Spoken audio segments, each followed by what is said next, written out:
안녕하세요. 매직키스 치과 대표원장 정유미입니다.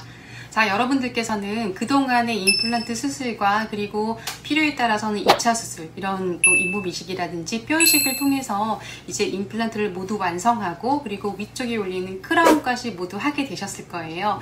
이렇게 이제 치아가 모두 완성이 되면서 씹고 뜯고 맛보고 하는 이 즐거움들을 모두 만끽하셔야 하는데, 사실 이 임플란트는 수술과 이 시술만큼 중요한 것이 바로 관리입니다. 반드시 1년에 한 번 정도 내원하셔서 병원에서 엑스레이를 찍어봐야만 안쪽의 상태를 정확하게 알 수 있고, 그리고 혹시 문제는 없는지 어떤 추가적인 시술이 필요하지 않은지 확인할 수 있습니다.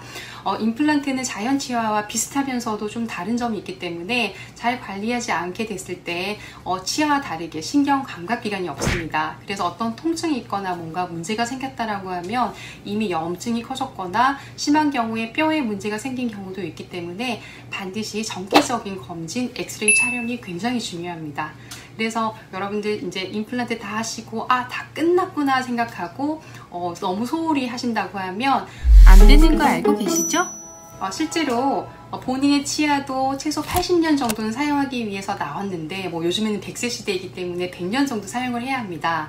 하지만 이런 어떤 사고라든지 충치 또는 잇몸 염증 때문에 실제로 임플란트를 하게 된 거잖아요. 본인의 치아를 상실하고. 그런데 이 습관이 몇 개월 또는 하루아침에 바뀌지가 않습니다. 그렇기 때문에 반드시 잇몸 치료 검사 잘 하셔야 되고요. 집에서는 양치도 잘 해주셔야 하고 1년에 한 번 정도 치과에 들러서 반드시 엑스레이 촬영과 그리고 검진을 받으시는 것을 권장해 드립니다. 그리고 임플란트와 자연 치아는 아주 비슷하면서도 조금 차이점이 있는 부분이 있기 때문에 이러한 사항에 대해서는 제가 잠시 뒤 자세하게 안내해 드리도록 하겠습니다.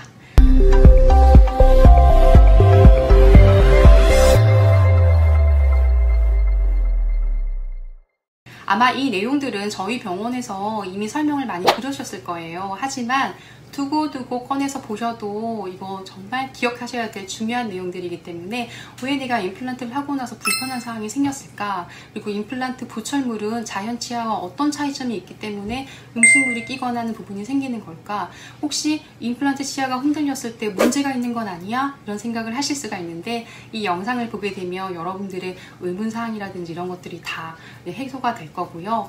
그리고 만약에 이 영상을 봤는데 해당하지 않는 부분에 불편감이 있다라고 하면 언제든지 저희 병원에 전화 주시면 저희가 친절하게 상담해 드리고 필요에 따라서는 내원해서 잘 안내해 드리도록 하겠습니다. 자, 임플란트는 반드시 거품육만 보고 알 수 있는 게 아니라 뼈와 잇몸 속에 있는 이 상태를 봐야 되기 때문에 엑스레이 촬영이 반드시 필수적이라는 거 잊지 마세요. 자, 이제 임플란트 보철물 장착 후의 주의사항을 알려드릴게요. 아무래도 임플란트가 최종 완성될 때까지는 짧아도 한 3개월, 길면 6개월 이상, 1년까지도 걸릴 수가 있기 때문에 그동안 치아가 없던 부위에 볼살이나 혀가 말려 들어가 있다가 머리 부분이 들어가고 나면 그제서야 이제 볼이나 혀를 깨무는 경우가 아주 많아요. 보통 틀니 끼시던 분들은 이제 그런 걸 이해를 하실 거예요. 틀니를 처음 끼면 볼이랑 혀를 굉장히 많이 깨무는데 임플란트도 마찬가지예요. 없던 부분이 쏙 들어가 있다가 꽉 차면서 이 부분을 무는 게 어떻게 보면 자연스러운 건데, 우리가 봐서 너무 많이 튀어나와서 이 정도는 조정해야겠다라고 하는 경우가 있을 수 있으니까 이렇게 무는 증세가 있으면 꼭 반드시 말씀해 주시면 조정을 해 드릴 수가 있어요. 그리고 앞니 같은 경우에는 좀 발음이 어색할 수가 있어요.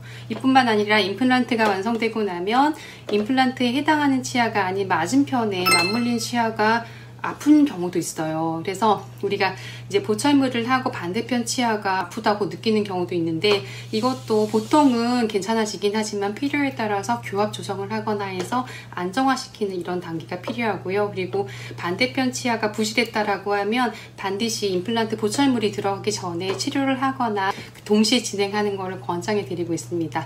우리가 오랫동안 기능을 안 하던 치아가 갑자기 음식물을 씹게 되면 그냥 자연스럽게 아플 수도 있는 거거든요. 우리가 보통 일요일 날에 뒹굴뒹굴 하면서 놀다가 월요일 딱 일을 하려고 하면 월요병이라고 해서 갑자기 일을 하기 싫고 온몸이 아프잖아요. 그거랑 똑같아요.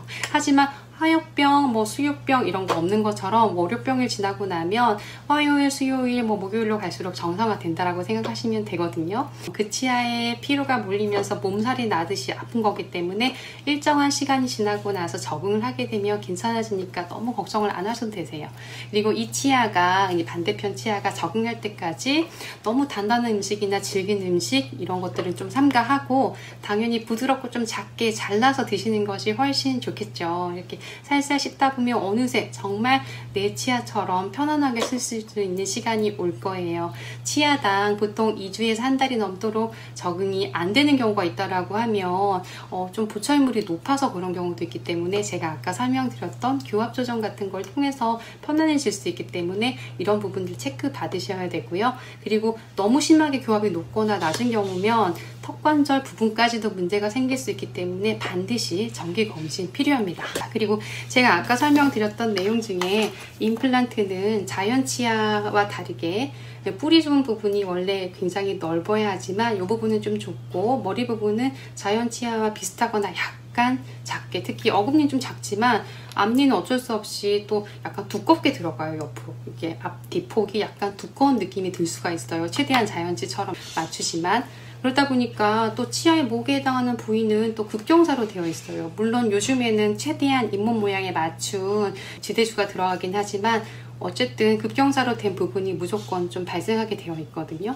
그래서 그 경사진 부분에 생겨있는 틈이 이렇게 블랙 트라이앵글이라고 하는 틈이 생기는데 사실 자연 치아에서도 이렇게 보여요. 이렇게 이 삼각형 공간이 이제 안쪽에 잇몸 없는 부분이어가지고 까맣게 비쳐 보인다고 해서 블랙 트라이앵글이라고 부르게 되는데 치아와 치아 사이 이런 부분에 음식물이 많이 끼고 그리고 이런 것 때문에 음식물이 끼면 또 염증을 유발하게 돼요. 그래서 이제 우리가 아무리 씹는 면을 잘 타이트하게 만들어 드린다고 해도 이렇게 비어있는 부분에 끼는 음식물을 어떻게 해드릴 수 있는 방법이 아쉽게도 없습니다. 그래서 이 공간을 만약에 그냥 억지로 메우게 되면은 머리 부분이 또 들어갈 수가 없어요. 왜냐면 밑에가 더 넓게 만들 수는 없거든요. 그러다 보니까 이 옆구리 부분은 좀 좁고 끝이 넓은 모양으로 만들어질 수밖에 없어요. 자연 치아도 마찬가지예요.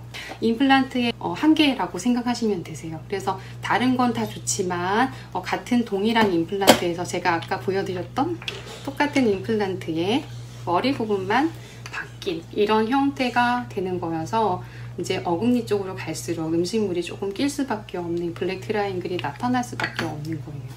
자, 그런데 치아 사이사이 어쨌든 낀 음식물을 제대로 제거해주지 않게 되면 반드시 이거는 또 문제가 생길 수가 있어요. 당연히 자연 치아라고 하면 충치가 생기거나 하면서 아플 수가 있는데 임플란트는 문제가 생겨도 신경 감각기관이 자연 치아처럼 있는 게 아니기 때문에 만약 임플란트가 문제가 생겨 잘 모르고 넘어가는 경우가 있어요. 좀 예민하신 분들은 음식물 낀 것도 아시고 여기에서 뭔가 출혈이 된다거나 염증 소견이 나타난 걸 아는 경우도 있지만 대부분 그냥 잘 쓰고 계시니까 모르시는 경우가 많고 이미 아픈 증세가 나타났을 때는 잇몸이 심하게 부었거나 뼈가 내려간 경우도 있기 때문에 굉장히 심각해질 수 있습니다. 그렇기 때문에 반드시 엑스레이를 찍어서 혹시 주변에 뼈나 잇몸에 문제가 없는지 확인하셔야 하고요. 그리고 이제 만약에 임플란트 주변에서 냄새가 나는 것 같아 싶으면 꼭 치과에 한번 오셔야 하세요. 그리고 음식물이 낀 느낌이 없다고 하더라도 한 번씩 닦아주셔야 하고 이제 자연 치아와 똑같아요. 음식물 찌꺼기가 이렇게 쌓였을 때 잘 제거해 주셔야만 잇몸 건강하게 쓰실 수가 있고요. 그리고 이외에도 임플란트가 흔들리는 것처럼 느끼는 경우가 있는데 아까 제가 보철물의 구조에서 말씀드린 것처럼 이 머리와 그리고 지대주 임플란트 다 나사 구조로 연결되어 있기 때문에 이 부분의 나사가 일부가 풀려서 흔들릴 수도 있어요. 또는 붙여놓은 접착제가 녹아서 흔들리는 경우도 있기 때문에 임플란트 주변에 잡아주는 또 잇몸뼈에 염증이 생기는 경우도 있어요. 이 모든 것들을 다 치과에 오셔야만 알 수가 있는 겁니다. 본인이 판단해서 이 정도는 괜찮겠지 하다 보면은 어렵게 식립해 놓은 소중한 임플란트마저도 상실하게 되는 경우가 있거든요. 그렇기 때문에 반드시 임플란트를 하신 분들은 1년에 한 번 스케일링을 받을 겸해서 엑스레이도 찍어 보시고 그 다음에 검진도 받으셔야 하세요. 자, 그래서 이렇게 예방 차원에서라도 임플란트 이후에는 반드시 정기 검진을 오셔야 하고요. 그리고 제가 설명드릴 때 임플란트 정말 반영구적으로 사용할 수 있다라고 설명드립니다. 실제로 여러 가지 연구 결과에서 50년, 60년 이상 사용을 했는데 전체 임플란트 역사 자체가 5, 60년밖에 되지 않았기 때문에 거의 반영구적으로 구강 내에서 있을 수 있다라고 생각하시면 됩니다. 다만 관리나 사용하는 방법에 따라서 이 수명이 정의가 될 수 있는데요. 왜냐하면 자연 치아도 한 80년에서 100년 정도 사용할 수 있게 이제 나온 구조물이에요. 근데 본인이 어떤 사고나 이런 경우에 치아를 상실한 경우도 있지만 대부분 충치라든지 잇몸 질환, 어떤 질환 때문에 상실한 경우가 많기 때문에 이게 임플란트를 했다고 해서 하루아침에 이 습관이라든지 염증 나타날 수 있는 이런 모든 환경들이 개선되는 건 아니에요. 따라서 임플란트를 하기 전부터도 잇몸 치료를 잘 받으시고 양치를 잘 하시고 치과 검진 잘 받으셔야 하세요. 그래서 우리가 보통 양치질 정말 중요하다라고 하고요.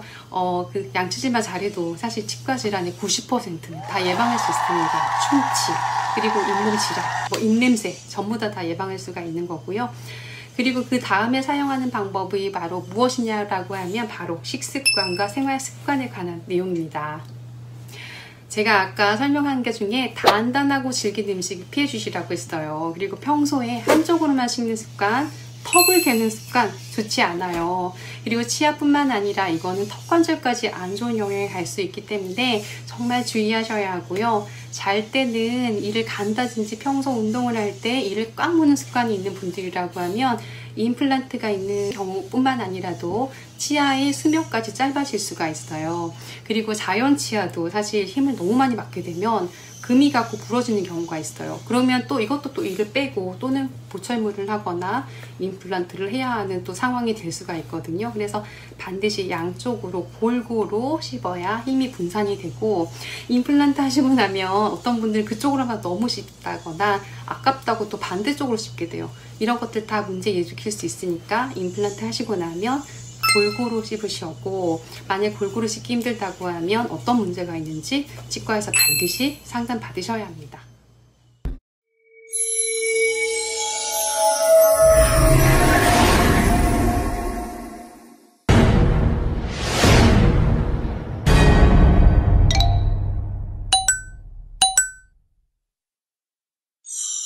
어떠세요? 제 영상이 많이 도움이 되셨나요? 필요에 따라서 여러 번 숙지하셔서 반드시 이 내용에 대해서는 잘 익히시고 병원에 내원하지 않는 기간 동안에도 임플란트 보철을 잘 사용하시다가 다음 내원일에 뵙도록 하겠습니다.